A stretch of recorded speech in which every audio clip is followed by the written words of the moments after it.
Delphini University Stellar Interferometer, which is now decommissioned. In 1993, Theo came to the US to work with Harold McAllister at Georgia State University on the design of the CHARA Array, and he supervised the construction of the array, which was put in operation around 2003, if I'm not mistaken. So Theo never went back to Australia and is now been holding the US bastion for optical and near-infrared interferometry, keeping it at the forefront of science and technology, paving the way towards the future of optical near-infrared interferometry, which I think is poised for a quite spectacular comeback in the next decade or so. All right, so Theo, the floor is yours. Thank you, Dimitri. Pleasure to be here. I'm not too sure that we're in the Phoenix part of the comeback, but hopefully we're doing some stuff. I'm going to talk about the instrument itself for a while and let you know what the new instrumentation coming online and a little bit of history. And then after that, Gail will talk to you about the astronomy done. We're doing it this way because I am in fact an instrument builder, not an astronomer. And I don't want to be one of those directors who stands up and talks about science that he didn't do himself. Gail is much more in touch with that sort of stuff than I am. I'll start with the CHARA Consortium. One of the smartest things we ever did was to invite other groups in to help out. And you can see now it's a large group. The first was the people in Meudon. Quickly following them was the Observatoire de Côte d'Azur and some Australian universities. We have some in Japan. So it's a large group of people putting in an effort. Most of the effort that comes from the outside groups is building instrumentation for the back end of the device. I'll start with this as Harold McAllister was the founder of the Center for High Angular Resolution Astronomy. It was his dream to build a binary star engine, which is what CHARA was originally intended to be. I got involved in '93 when they were writing the proposal that funded the array. And as I say, at that time, it was a binary star device pretty much only. It's fun for me now to go back to that proposal and read the science case, very little of which we have actually done. And very little of the science that Gail's going to talk about was in that proposal at the time. But I think that's not unusual. So here we are on Mount Wilson. This is the venerable 100-inch telescope. And we're nestled around it. These are our telescopes here, these little domes, the light pipes going in, and our central facility here. It's a bit easier to see it on this diagram. We have 6 1-meter telescopes spread around the array with a delay line building here and a beam combiner here. I'm assuming that in this audience, I don't have to explain what an interferometer is, right? You all know that. It's a visible ALMA with fewer telescopes. So this is the normal PR stuff that we would say is we have the equivalent resolution of a dish that's 331 meters across, which is the big plus side. This is a diagram that you've all seen before, giving all the various scale instruments and their size. And this is to scale against the CHARA Array baseline. Now, as I say, this is a PR shot. So we have extremely high resolution, the highest resolution on the ground, I think 200 times the resolution of the Hubble Space Telescope, all of that. You can read a dime from 10,000 miles away if it's lit up by a thermonuclear device, and that's the problem. The problem still remains is that these are only 1-meter telescope apertures. So we have the sensitivity of a 1-meter telescope, but the resolution of 300 meters across. There's also the fact, as we'll see later, that there are many dozens of reflections along the way. So sensitivity is our main issue, but we're working on it. It's come a long way. This is shortly after I joined the team. Here's Hal again, Senator Sam Nunn, who gave us some money. Shortly afterwards, we decided to come here to Mount Wilson.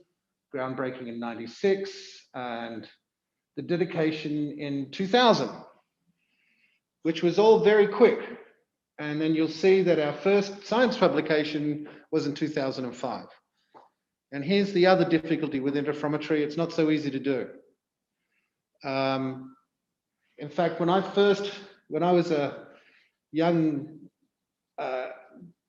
undergraduate physics student and I heard about interferometry, my immediate reaction was that can't possibly work. And I've been saying that for years and I still may be right. I hope not. So anyway, it took us 5 years to get from first fringes to calibratable, useful science data, but we're on our way. We now observe most nights of the year and it's open to the public. I don't expect to explain this, nor for you to understand it.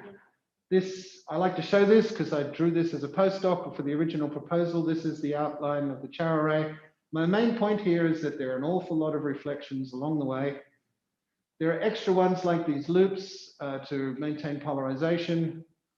I pride myself, except for what's in the beam combiner, most of this is what we actually built. So here we are. This is one of our telescopes. It's the S2 telescope. They're an Altaz scope with a 1 meter primary down here. There's an adaptive optics system on an optical table on the side. That's the wavefront sensor. There's a dichroic shifter here, so we can send different wavelengths to the wavefront sensor and in and out. The deformable mirror is above. We get the light into the telescope through these aluminum evacuated pipes, the light pipes we call them. And they get into the central facility. This central facility is a building within a building. We'd prefer it to be in a vacuum, but that's too expensive and too difficult. So we build the most thermally stable devices. This is electronics. The point I'm making here is that you have to have 6 of everything, which is another downside of an interferometer. We then get into the lab. There's a second set of AO systems here I'll talk about. And then the delay lines. You have to do delay, unlike a radio interferometer, you can't do that in the software. You have to do it with real moving parts. Of course, this is sped up. They don't move that fast. They're good to 10 nanometers over a 50 meter rail length. There's a switch yard so we can decide which beams go where. And then it goes into the main beam combining lab where all the magic happens. Each one of these optical tables belongs to a different group and a different beam combiner. So this is the beam combining lab. Again, I won't go through this in detail. The point I'm making here is this is a big and complex machine, but we are now at a stage where it works fairly reliably. We don't lose many nights to technical difficulties. One of the advantages of having 6 telescopes is if one of them breaks down, you've still got 5 left over. And hopefully the PI of whatever science you're doing that night wasn't relying on that particular telescope. I guess Gail W2 would be the worst one to use, right? The one in the middle. So a few words about adaptive optics. AO is different from interferometer in the sense that it's there to improve sensitivity, not the angular resolution. So it just means you can get more light down a fiber and into the middle. There are a few good things. The field of view is smaller than the diffraction limit of the telescope. It's an on-axis only system and the telescopes aren't large. So from an AO point of view, it's not a difficult problem. The difficult problem is that there are hundreds of meters of non-common path in the system. We get around that. This is the AO system. My point making here is this is the starlight yellow coming down. We have a beacon in the blue that goes into the lab and feeds a second adaptive optics system in the laboratory. So we have 12 AO systems altogether, 2 for each telescope. I guess it's kind of like a tweeter and a woofer sort of arrangement. And the obligatory AO movie. This is a few years old. You'll see that there's still residual tip-tilt image motion there, which we're still working on. That was my fault. I thought I could get away with using the Shack-Hartman detector for tip-tilt and the higher order. Turns out I was wrong, but it works well enough. So for beam combiners, there's basically 2 ways to make a beam combiner. One is to bring the beams together in the image plane, in which case you get an airy disk with fringes across it. You need to make the spacing non-redundant, so each fringe pattern is at a different spatial frequency. And then you can pull the information out with a Fourier transform. You can then have spectral resolution in the second dimension, or you have to bring all the beams together pairwise. This is a bulk optics solution. If you use fibers, both systems are easier. The fiber-based thing and a small and non-redundant. And of course, there's the optics on a chip technology these days. Gravity, for example. I think this is one of the gravity prototypes down here. So I'll quickly go through some of the beam combiners. We have the last remaining visible instrument, Pavo. It's sort of a combination image plane and aperture plane. It makes a non-redundant pattern, but then the images is actually, fringes are actually in the aperture plane, but it is essentially a 3-beam visible system with a small amount of spectral resolution. For us, it's kind of sensitive in the fact that it can go up to an R of 8.5. This is the sensitivity question. Our main workhorse instrument is the MERC-X instrument, now MERC-X and Mystic. This is a 6-beam fiber-fed image plane beam combiner with some spectral resolution. It can do JH and K-band simultaneously with all 6 beams. Mystic came online a few months ago. And it's the classic, you get the light into fibers, you form fringes, you then squash them down with a cylindrical lens and you get some spectral resolution. It's been upgraded a lot recently. I won't go into the details. This was, August. Just recently, we got J, H, and K-band all at once, which for us was very exciting. So if you apply for time on MERC and for H-band data, you will get K-band data for free. When we get a new visible beam combiner called Spiker online, you'll get R and I as well. This is my current project. So this here is what we call Classic, and it is an open air pairwise bulk optic beam combiner. It's still a workhorse from an engineering point of view in the fact that it's so well understood and has such a fast way of searching delay space that it's still useful. Also, because it's bulk optics, it has the best sensitivity. We have done up to just past 9th magnitude in K-band with this device. And for a 1-meter telescope interferometer, that's pretty good. We have done 1 AGN core. I bet you can guess which one. But hopefully this new instrument, which is a new version of this called SILMARIL, named by my friend Peter Tuttle, who is a Tolkien fan. There is something about 3 gems and 1 beam combiner to combine them. This is a bulk optics open air image plane combiner. It has 2 sets of 3. So everything here has been sacrificed in order to get sensitivity.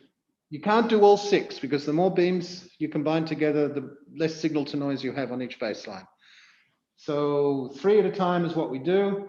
We can do 2 sets of 3. It forms an image and onto a sensor. We believe that this is going to get us 1.5 to 2.5 magnitudes more sensitivity.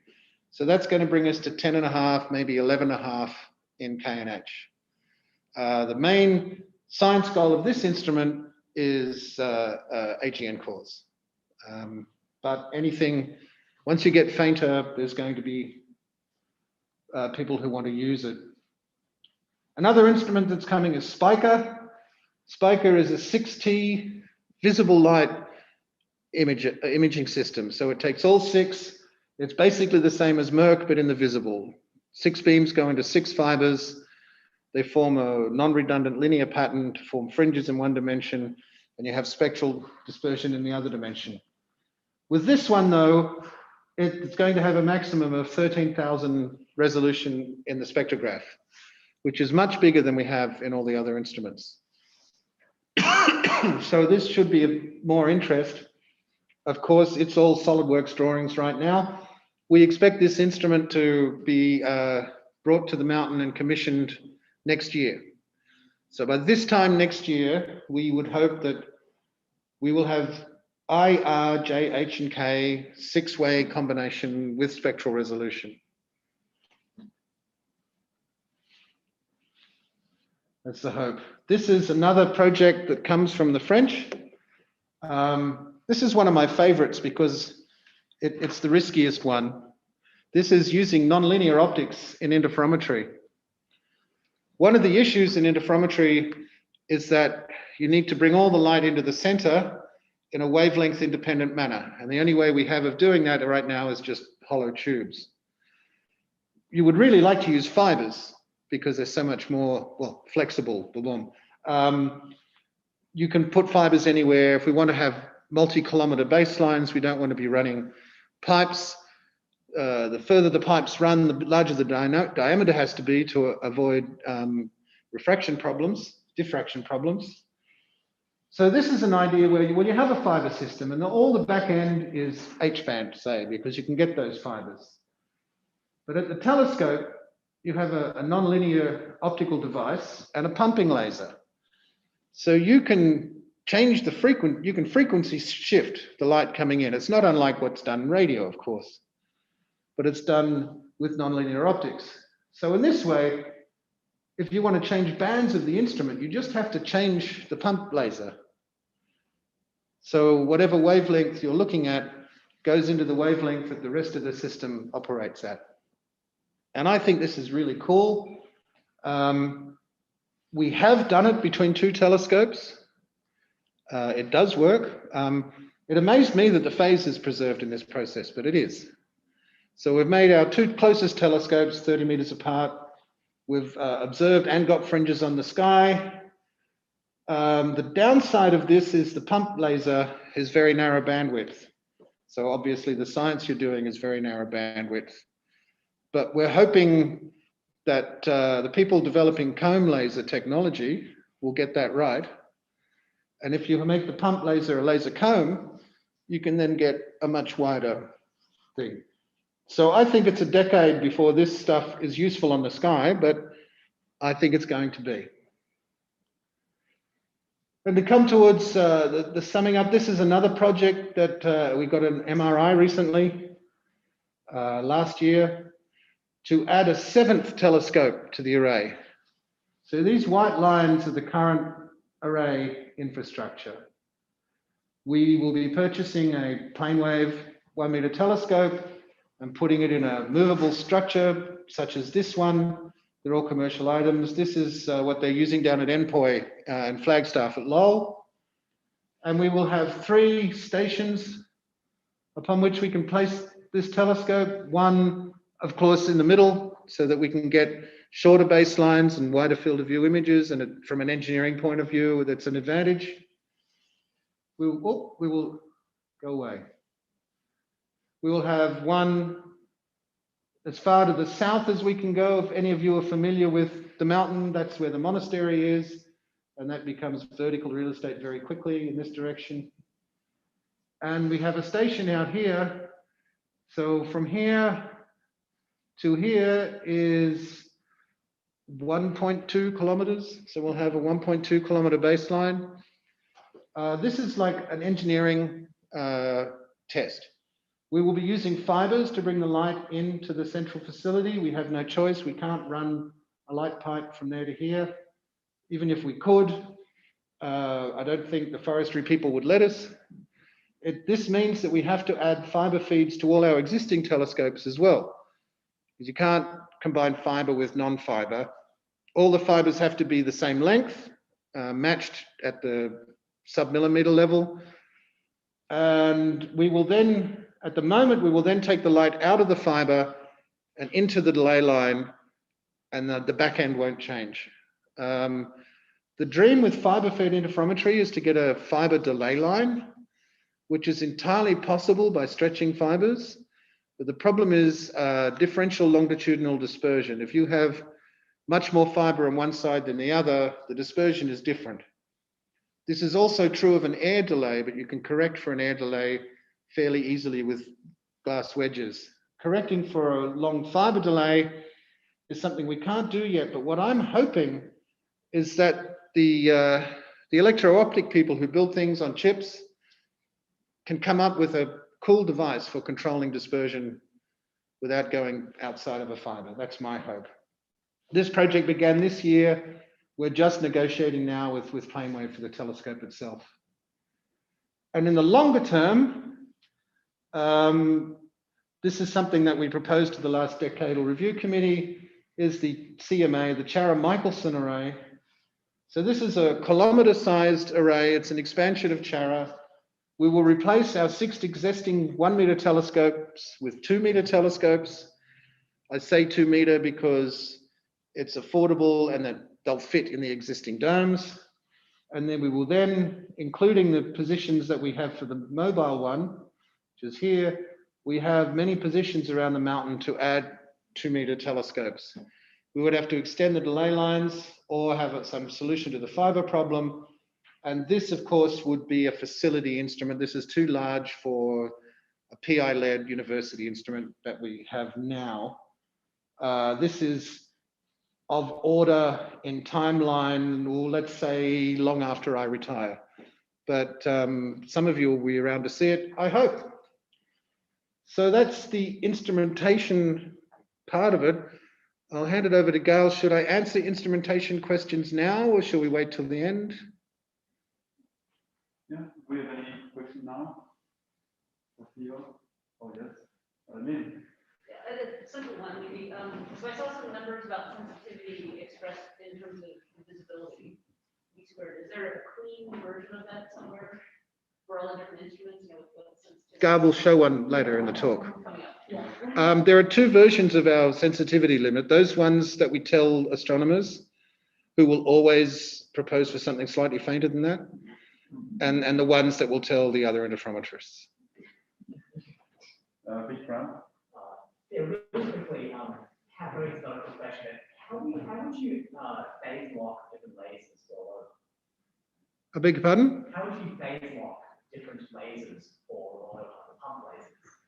You would have to distribute them. It would have to be a single pump that you distribute somehow. Yeah. The answer is, I don't know. The question was, how do you phase lock lasers across large distances? It was done at the ISI, but the simple, I don't know. Perhaps you'd have to have equal length fibers running to each place, which we will already have. Yes, Jason. You mentioned having 7 telescopes with a kilometer baseline. Are your existing delay line infrastructure sufficient for operating telescopes with that long baseline? Okay, the question was, is our existing delay line sufficient for a 1 kilometer baseline? The quick answer is no.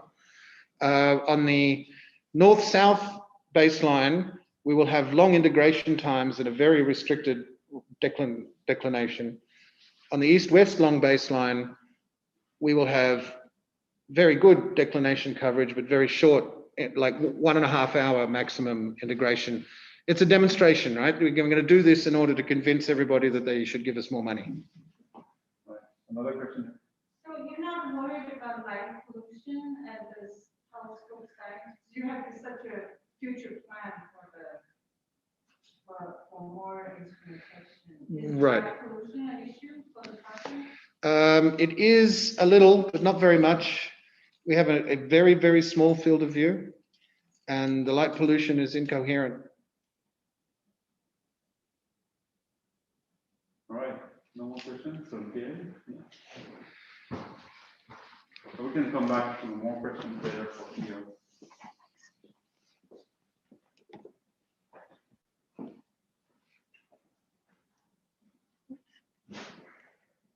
Okay, so Theo gave a great overview of the CHARA Array and all the instrumentation that we have on the mountain and that we're expecting to have on the mountain. And so I'll pick up from there and go over some of the recent science results that have come out of the CHARA Array. So one of the basic measurements in interferometry is to measure the angular diameter of stars. And so this is an empirical HR diagram that shows about 300 stars that have had their diameters measured interferometrically with a precision better than 5%. And so in this diagram, basically all the size of the symbols in this diagram corresponds to the logarithm of their radius. And at the CHARA Array, we can measure the diameters of stars all along the main sequence from your low mass M-type stars to your higher mass O and B type stars. And you can also see the change in angular size or the change in stellar radius as stars evolve off the main sequence into the giant fringe. And so if you combine your angular diameter measurement with the Gaia parallax, you get the linear radius of the star. And if you combine your angular diameter with a measurement of the bolometric flux from a spectral energy distribution, you get an empirical estimate of the effective temperature of the star through Stefan-Boltzmann law. And so the CHARA has measured the angular diameters of a number of exoplanet host stars. And so if you take the radius and effective temperature that you measure interferometrically, and you combine that with evolutionary tracks, you can get refined estimates of the mass and age of the exoplanet host stars that helps you characterize the exoplanet system. This includes setting limits on the size of the habitable zone and whether your exoplanets pass through that habitable zone. And if you have a exoplanet that transits the star, using the interferometric radius along with the transit light curve, you can then set more precise limits on the radius of the planet. There's been a lot of work combining interferometry with asteroseismology. And so asteroseismology allows you to probe the density and internal structure of the star. And if you have a star that shows solar-like oscillations, you can get estimates of the mass and radius of the star from astroseismic scaling relations. And so Dan Huber has done work looking at a sample of astroseismic stars observed with Kepler and Perot, and he found good correspondence between the astroseismic radii and the interferometric radii. One of the limitations of the sample is that Kepler looked at mostly stars that are too faint for the CHARA array. But with the brighter sample observed by TESS, now you have a sample of potentially thousands of stars where you can expand this relation to test to improve the scaling relations between astroseismology and interferometry. You can also look at pulsating stars, where this is a Cepheid variable star, delta Ceph, where the plot over here shows the radial velocity variations from the pulsation. And CHARA was used to measure the variations in the angular diameter across the pulsation cycle. And combining the physical scale of the radial velocities with the angular scale of the diameter variations is a way to get the a pulsational parallax of the Cepheid stars to improve distance relationships for Cepheid stars. And interferometric diameters are also used to improve surface brightness color relationships and to calibrate these for early and late type stars, so that for stars that are too small to be measured interferometrically, you can then derive diameters through these relationships with higher precision. In addition to measuring angular diameters of stars, CHARA has also been able to image the surfaces of stars directly. So this is a sample of rapidly rotating stars that was observed with the Michigan infrared combiner. So when you have a rapidly rotating star, the equator would be appear bulged and flattened at the poles. And CHARA can measure that size difference. It can also detect limb darkening around the limb of the star. And because the equator is further from the center of the star than the poles, the equator will appear cooler than the pole, an effect called gravity darkening. And so based on this sample of rapidly rotating stars that were observed, one of the main conclusions that came was that the effect of gravity darkening is less strong than originally expected based on theory. And you can also, for magnetically active stars, you can actually image star spots across the surface. So this is 3 magnetically active stars that were basically observed over a full rotational cycle. So the images at the top, the movies show the 3D representation of the stars, and you can see the spots rotating around the surface. The images on the bottom basically unravel the surface, so you can see all 360 degrees in longitude. And one of the things that was initially discovered by this image of Zeta Andromeda here is the confirmations of these large persistent polar spots that were detected through Doppler imaging, but there was some controversy whether they were an artifact of the reconstruction process or whether they were real features, but they show up quite clearly in the CHARA imaging. You can also detect the lower latitude star spots that change from year to year. More recently, there's been some work to study the convection on supergiant stars. So this image down on the bottom here shows a model simulation of convection on the supergiant star Betelgeuse, whereas the images on the top row show actual image reconstructions from the Merck combiner of the supergiant star AZ Cygnus. This is work done by Ryan Norris, who found that these were images taken over the epoch of several years, and the small bright features tend to change on timescales less than 1 year, whereas the larger scale features are more persistent with timescales longer than 1 year. And so Ryan's currently taking this further to do finer time sampling, kind of generate a movie of what that small timescale convection looks like on the surfaces of supergiants. And one popular area of research of at the CHARA Array is binary stars. It was one of the primary motivations for building the array. And so basically with CHARA, you can get a spatially resolved orbit of the star in the sky. If you combine that with double-line spectroscopic radiolocity curves, you can get masses and distances to the star with high precision of 1 to 3%. So this is work done by Catherine Lester, who looked at a sample of main sequence binary systems and then compared the masses to evolutionary tracks. And basically adjusted like mixing length parameters to try to get the ages of the two components to match, as well as reproducing the dynamical masses of the stars. CHARA can also be used to measure high contrast companions.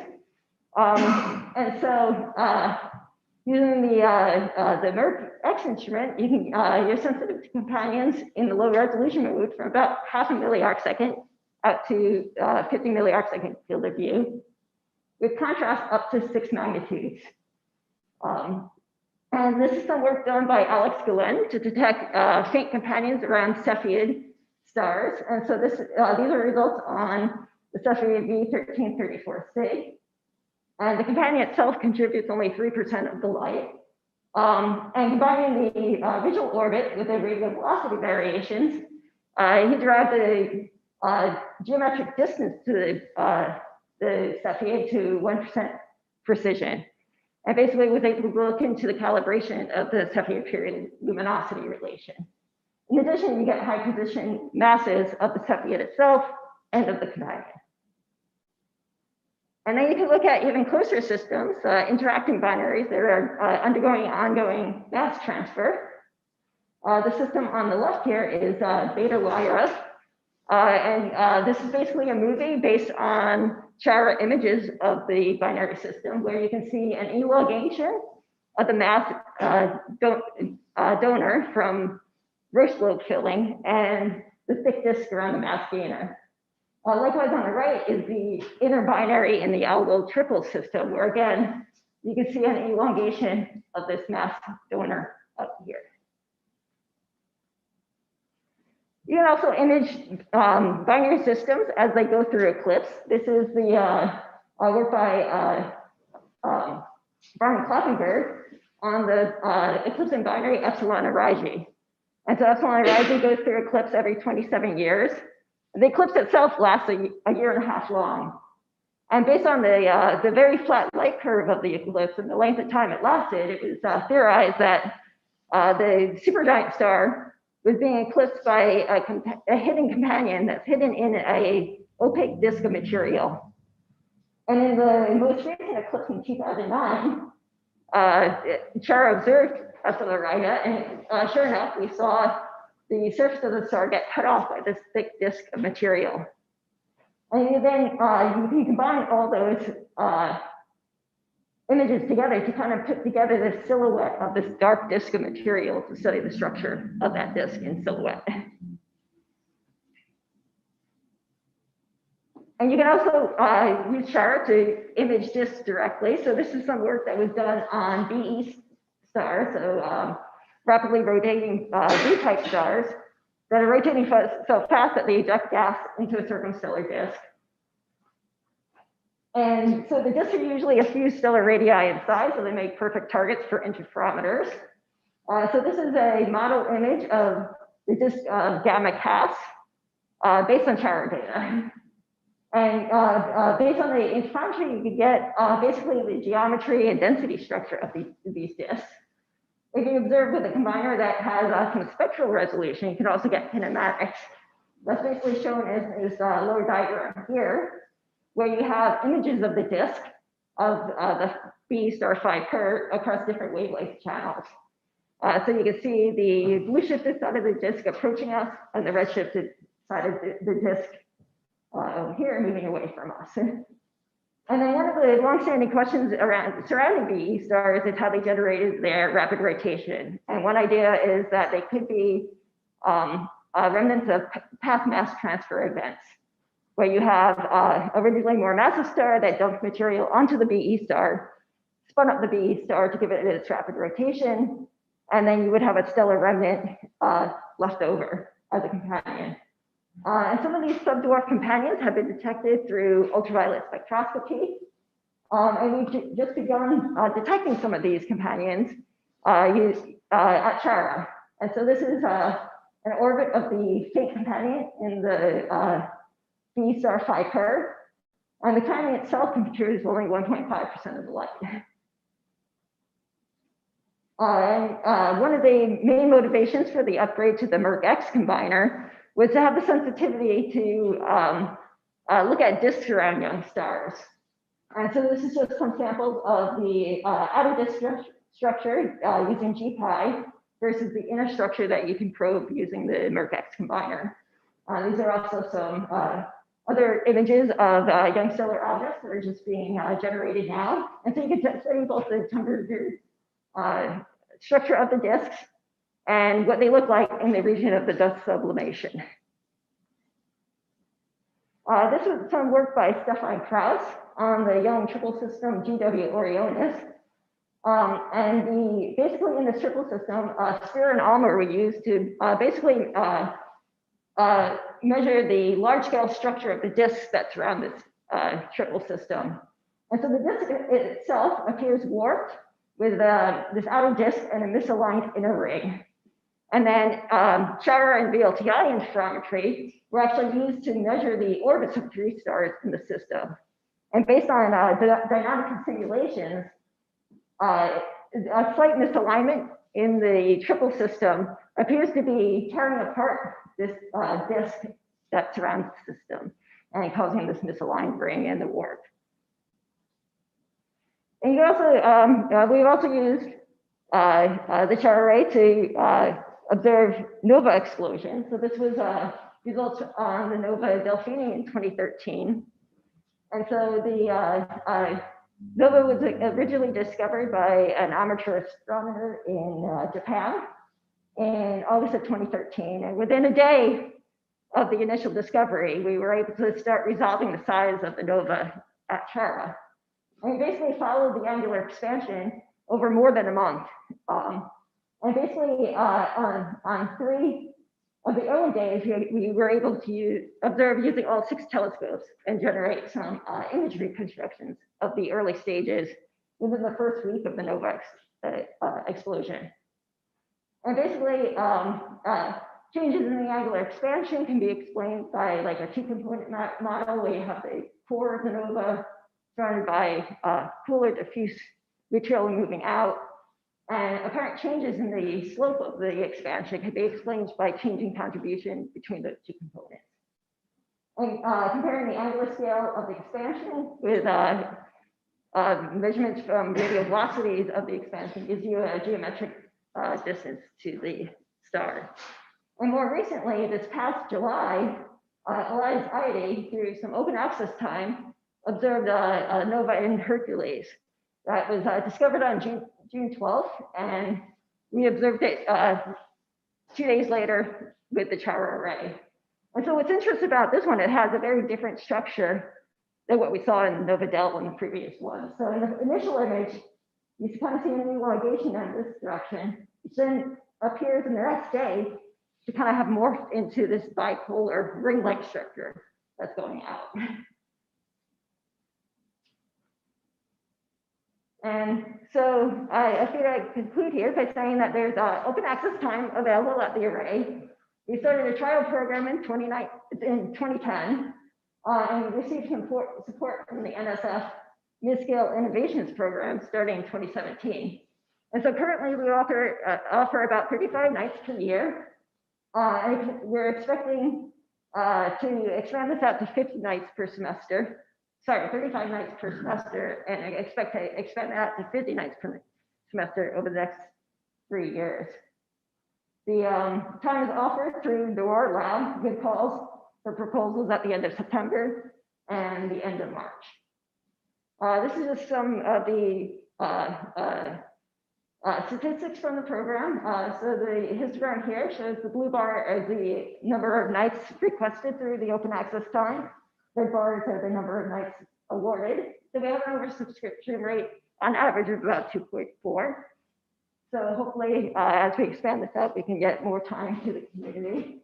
And so far, over 300 astronomers have applied for time through the open access program. And this is maybe answers Lynn's question before about the sensitivity. And so in blue are the 4 instruments that currently are operational on the array. Purple are the 2, the visible light combiner and SILMARIL that are coming in the next few years. And these are 2 of the decommissioned instruments, one that was majoring for the new like a 6-beam visible combiner. The sensitivities are giving as a range, basically what you can get in typical conditions versus your best case, good seeing, excellent seeing conditions. So if you're lucky, you can get down to these sensitivities. Or maybe if we're lucky with a SILMARIL detector, maybe we could do 10 to the -2 if you're lucky. All these also have to satisfy the limit of tip tilt and AO tracking. About 12th to -2, but we might be able to push that down to about 14th or so also in the V-band. And I guess I'll leave it as a summary there. So if, you know, so CHARA can do science at measuring stellar diameters, imaging stellar surfaces, detecting binary companions, resolving surface filling disks. And we have a lot of new instruments that have just been commissioned or are on the way.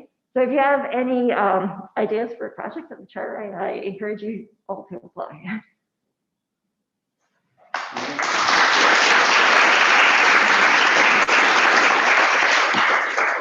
Thank you. Do we have any questions? Gail? Yes, in front. Gail, really quickly for the what was the 6 telescope providers? Are you able to apply blind image reconstruction techniques in general, or is it always some models used? So you can, I think a lot of the image reconstruction, there's various packages, like one of the popular ones used by people at CHARA is the squeeze algorithm written by Fabian Baron. I think if you don't assume anything, it just assumes like a Gaussian, but you know, so it'll start really Gaussian and start moving the flux around there. So it's helpful to know what it looks like, but not necessarily. There's some a-priori information that you use, right? If you had 6 telescopes, stars tend to look like hexagons. So, you know, one assumes that a star is smoothly round or roundish and smooth. And it's very sparse UV coverage. But yes, it is an imaging, but it's the I mean, the same algorithms are used for UHT, right?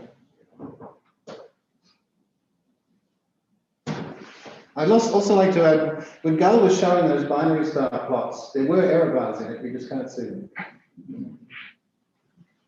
Yes, Nick? what's the lowest mass or coolest star for which you have one of those amazing rotational variation maps?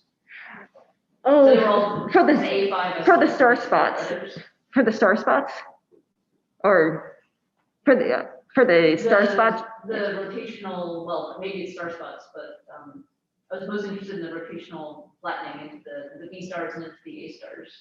Oh, the rapid rotators. I think they're going into like mostly A. Maybe there's a early F in there. Yeah. So what matters most with the getting like the rotational flattening of the stars is probably that their angular size is large enough that you can do have enough resolution to do surface imaging also. So something that, like, you could probably get size differences just between like the polar axis and the equator, you know, around a milli-arcsecond. But if you actually want to do imaging on the surface, probably larger than a milli-arcsecond might be better.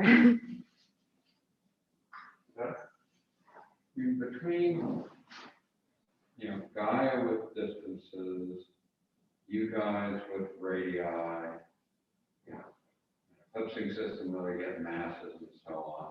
It seems to me you have a very well-constrained observational problem of saying, this is what the physical properties of the star are. To what extent does that pose now a problem to the stellar evolution people that they need to take all that and make a consistent story? What are the problems that your data is presenting to them that, you know, makes them scratch their heads and say, gee, we don't understand microturbulence, we don't understand, whatever, what is it that they now don't understand that you guys are pushing into a corner on? Yeah, I think the most obvious area is maybe in the lowest mass stars and like the late K M type stars that you have a disagreement between the predicted stellar radii and what we actually measure. And there could also be some issue between radii that you get through eclipsing binaries versus for the M-type stars versus the interferometric radii, which could have some tidal distortions effects in there. I think in more of the middle of the main sequence is probably like mixing length parameters and the models that are being looked at most closely right now. But I think the larger sample we have of very high precision properties of stars, the more you can look into those questions. And this is the primary science goal of the Spiker beam combiner that's coming in next year. It is a diameter machine. Yeah, basically they plan to sample thousands of diameters over the next few years. We can do it. Oh, yes. Maybe I missed it. What was the highest resolution that you guys were able to achieve, and how is that going to increase when you go to the seventh telescope with the longer baseline? Yeah, so in the near infrared, in like the H band, we can get a resolution of about 0.5 milli-arcsecond. In the visible light, in like R band, it drops down to about 0.2 milli-arcseconds. So going out to kilometer basically is an improvement by a factor of 3. We do have a question online, so I don't know if you can see it or. Let's see. Do you have it there? I'm not. I don't know. I wasn't able to see the chat room before. Okay, I can read it. Sure. So this is a question from Sir.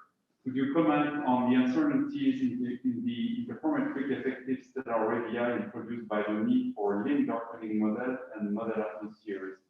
For instance, for the Cepheid parallaxes and Asteroseismology comparisons. Yeah, so for stars that are probably smaller than a milli-arcsecond, usually people just assume limb darkening coefficients from, you know, clarity models. If you actually sample, if you have a star that's large enough and you are able to sample out into the second lobe of the visibility curve, you can actually do a modeling to solve for limb darkening also. So that's one avenue that, especially when we get the 6 telescope visible combiner, that you can get into that second lobe on more stars to actually do empirical modeling of limb darkening. So in the past, when you would have a single baseline and you would measure a diameter, you had to assume a model for the limb darkening, which is, Gail said, for the smaller stars, we still do. For the larger ones, we image it. Do we have any more questions in the room or mic? Yes? What is the typical brightness limit that you have pushed down to with the current instrumentation? The For the stars, let's say. So it depends on what beam combining you're using, which basically depends on how many telescopes you want to combine and what wavelength band and spectral resolution.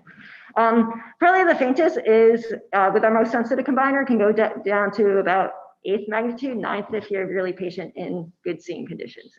These are all magnitude limits without the AO systems. Yeah. At a magnitude, right? Any more questions? Online? No? All right, let's thank the speaker again.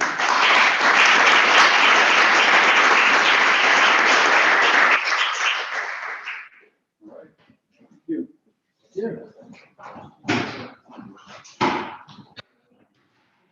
Sorry, I wasn't as good about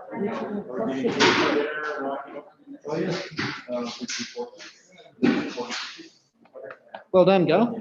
Yeah, nice You job. got through all the slides. Yeah. I think I'd probably talk too fast. Hard not to do it. I guess I can stop sharing now. Yeah.